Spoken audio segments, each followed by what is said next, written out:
আসসালামু আলাইকুম। আজকে আমার কোয়েল পাখির বয়স হচ্ছে 30 দিন।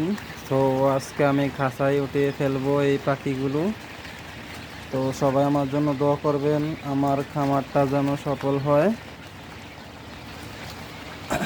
আর সব সময় আমার চ্যানেলের পাশেই থাকবেন সবাই, আমার খোঁজখবর নেবেন।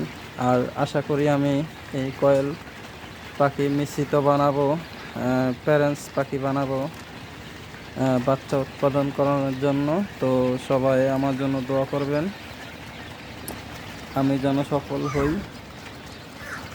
আর আমার চ্যানেলটিকে সবাই সাবস্ক্রাইব করে রাখবেন আমার প্রতিদিনের আপডেটগুলো পেতে চাইলে আমার কোয়েল পাখির।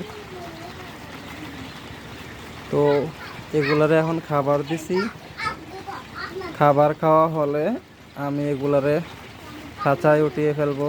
খাঁচা অলরেডি রেডি আছে, আমার সব কিছু লাগিয়ে রেডি করে রেখেছি। আজকে আমি খাঁচায় উঠে ফেলবো। তো খাঁচায় উঠানোর কারণে মনে হয় একটু খাবার দাবার কম খেতে পারে, 2-1 দিনের ভিতরে ঠিক হয়ে যাবে ইনশাল্লাহ। সবাই দোয়া করবেন আমি যেন সফল হতে পারি। আসসালামু আলাইকুম রহমতুল্লাহি ওয়া বারাকাতুহু।